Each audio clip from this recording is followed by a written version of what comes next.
To Aziraphale's surprise, the Archangel does disappear. How did you... Don't know. Let's get out of here, Angel. Don't know, don't care. Let's get out of here, Angel. He stops in front of Aziraphale and offers him his hand. Oh, sehr touching. The angel hesitates for just a second before reaching out, firmly grasping Crowley's hand. He meets his eye and smiles. Thank you, he says softly, but Crowley immediately shakes his head. No, I should be thanking you. He responds quietly. Aziraphale frowns and opens his mouth, but Crowley cuts him off before he has a chance to say anything. Come now, let's go. He gives his arm a gentle tug, and then they move together towards the one open door. This time, they walk through it together, still holding hands, arm in arm, making sure that nothing can separate them. The first thing they notice as they pass through the doorway is music. It's not too loud, but it's clear enough and startling after going through so many places that were completely quiet.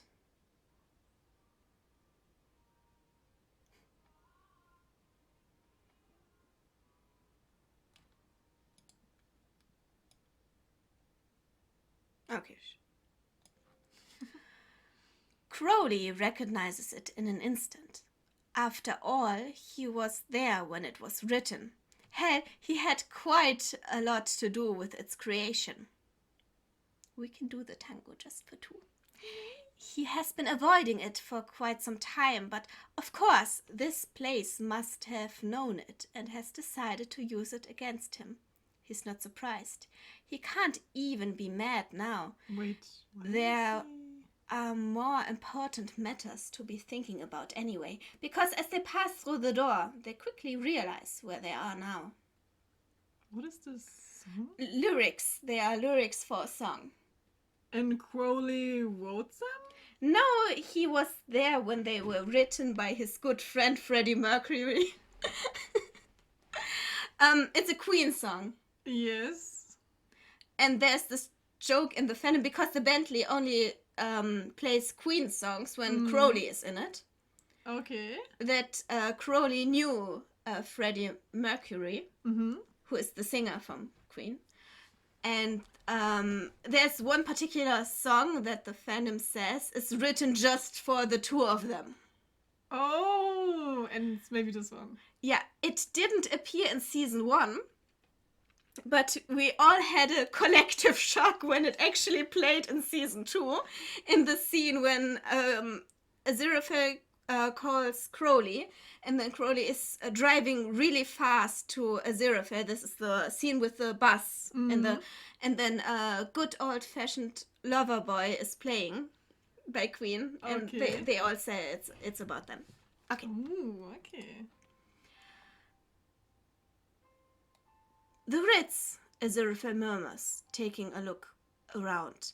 They are standing in front of a table, the same one that they usually sit at. Is it the one where like the season 1 ends or something?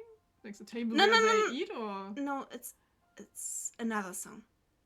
Or is it? Oh, no, shit. standing in front of the table, the one that they usually sit at. Yeah. Dining at the Ritz will meet at 9 precisely. Well, this is certainly a nice change of pace.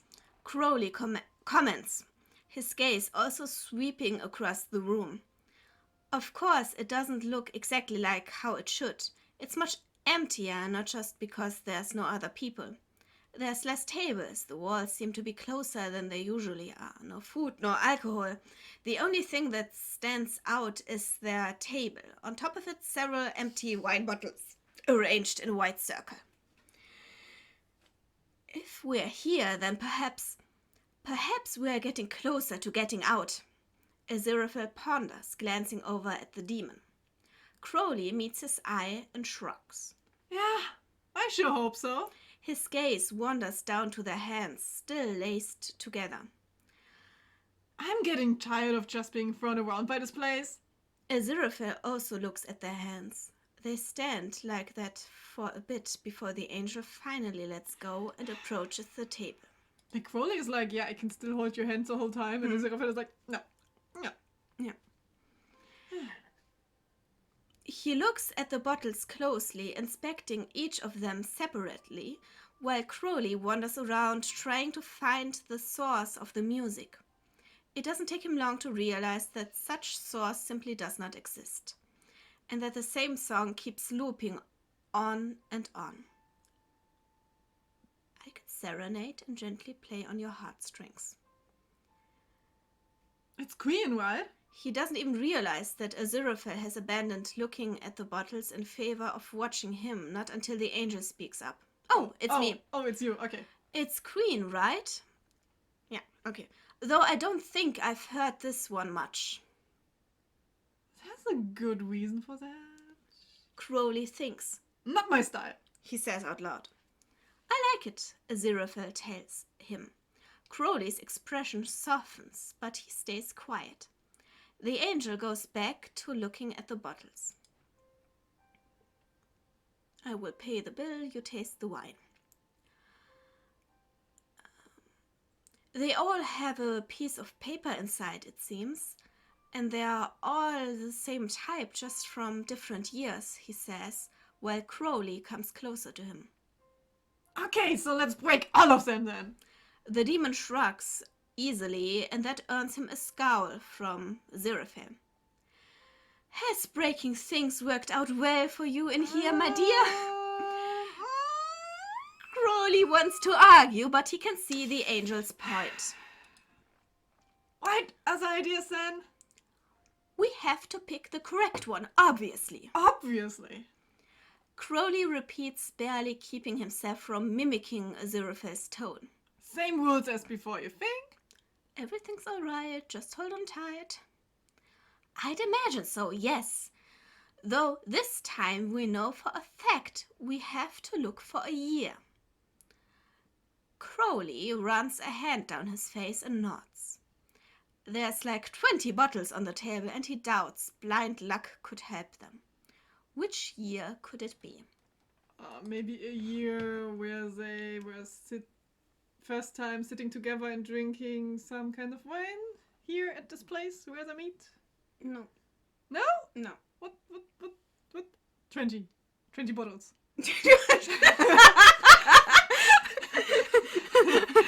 20 bottles, done. Damn it. I don't think that's it, my dear. It doesn't have any meaning, does it? You can just take blind guesses. Aziraphale tells him, and Crowley groans softly. Time to try again. Which year could it be? Exactly like year. Oh, damn it. I don't know. 18 something. It's the year the song came out, Mindy. What? You have to know that it's that particular song, and you have... Come on.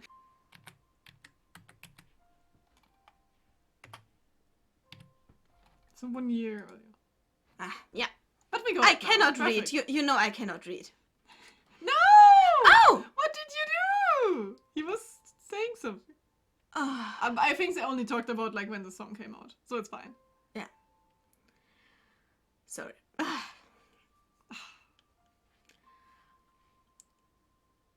Crowley sets his drawer and thinks about how to put it into words well. Well, I guess you could say I helped writing it. Aziraphale is still looking at him expectantly, as if waiting for him to elaborate.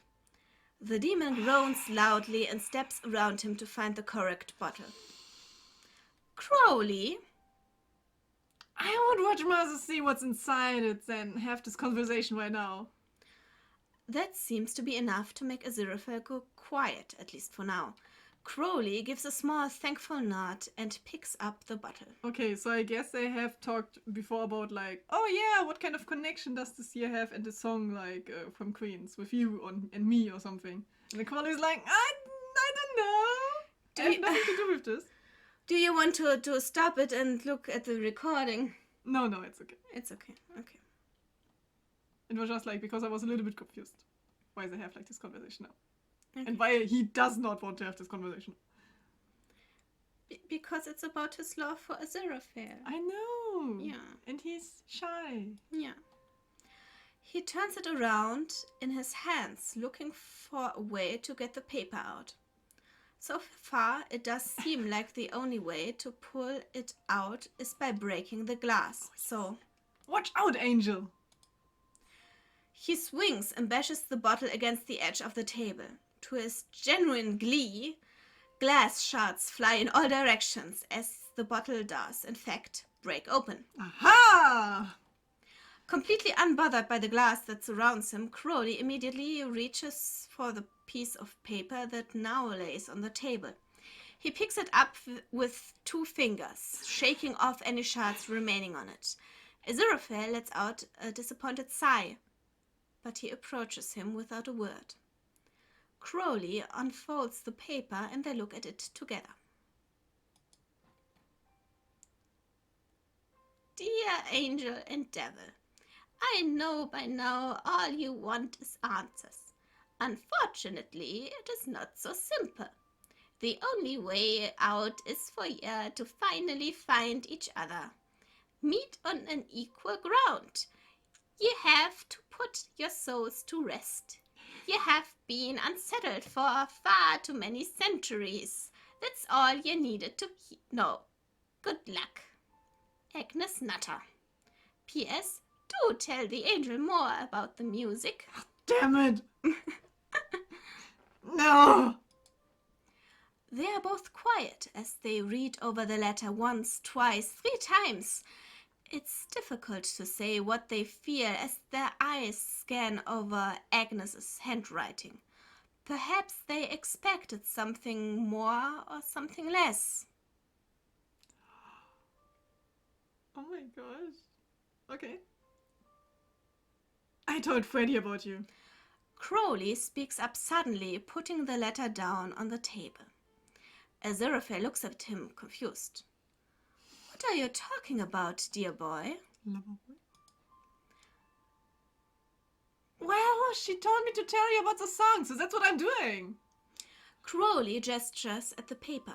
He doesn't quite meet Aziraphale's eyes as he speaks. I told him about you, and that's how he wrote the song.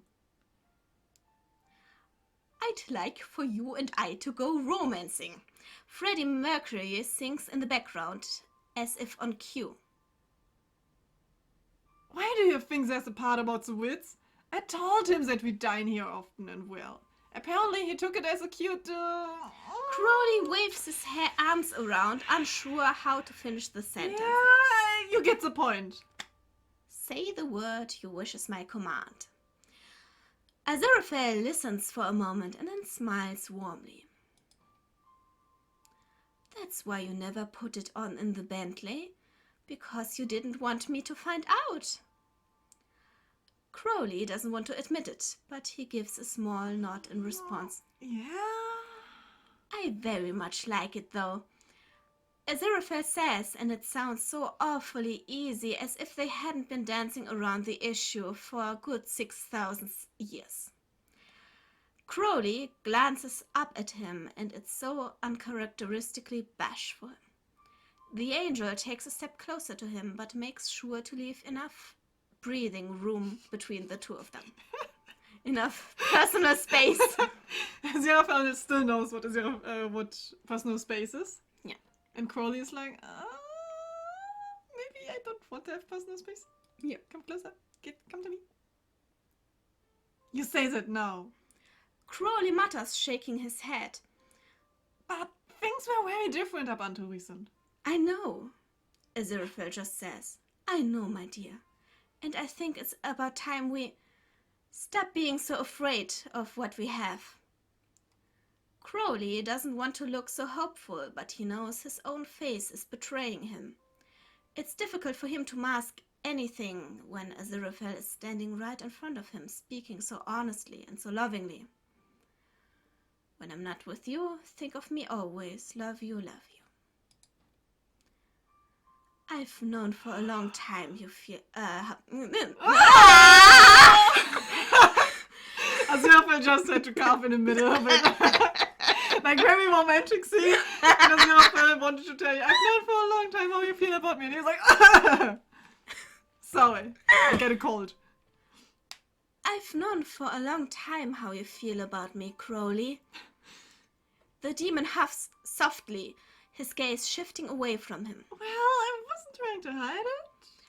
You've always given me strength to stand up for myself, Aziraphale continues calmly. And I suppose I should have used that strength to tell you sooner, dear, but better later than never, right? Crowley swallows thickly. A part of him knows that Aziraphale is a part of him knows what Aziraphale is about to say, but another part of him doesn't believe it to be true. Aziraphale reaches out and places his hand gingerly on Crowley's arm. So Sam actually touched my arm. The demon but doesn't... this was not gingerly. You have to make it more gingerly. But you have to hear it. Ouch. The demon doesn't pull away. But he also makes the move otherwise. Because you have like such a strong grip on it. So romantic. So romantic. I love you, my dear boy. I love you too, my dear.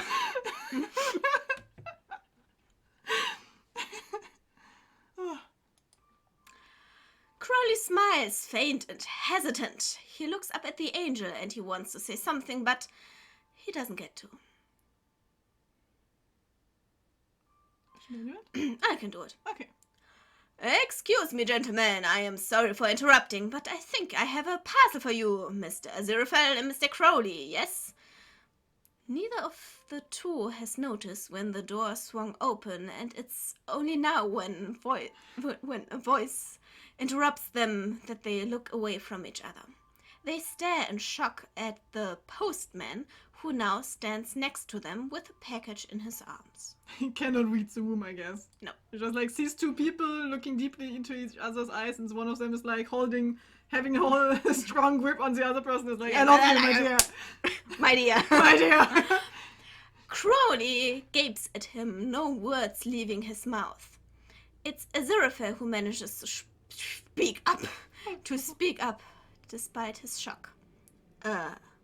Parcel? Yes, here. He hands the package over to Crowley, then produces a notepad and a pen which he holds out towards Aziraphale. Please sign here, mister, and you as well. Yes, I need both of your signatures. Dumbfounded, Crowley and Aziraphale do as they are told to. Once they both put their signatures down, the man nods at them with a smile. Thank you, and congratulations. It must be so nice. You must be so happy, both of you. Aziraphale opens his mouth, presumably to ask what the man is talking about, but Crowley just waves at him to keep quiet. The postman walks out, and the door remains open. Crowley and Aziraphale look at the package. Shall we open it? Aziraphale asks slowly. Crowley shrugs, but does begin to tear the paper off. It doesn't take long for them to see what's inside. Champagne, really? Crowley asks, looking the bottle over, as if searching for something more, another puzzle or anything else at all. But so far, the bottle proves to be just that. A very ordinary bottle filled with expensive champagne. Wait, Crowley, there's something attached here. Aziraphale.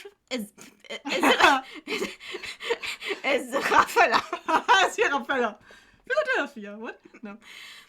Aziraphale is right. There's a small piece of paper attached to the top of the bottle. Best wishes on this wonderful journey as you build your new lives together. The Almighty. The Almighty is good. God, yeah. Okay. Yay. Aww. Thank you, God.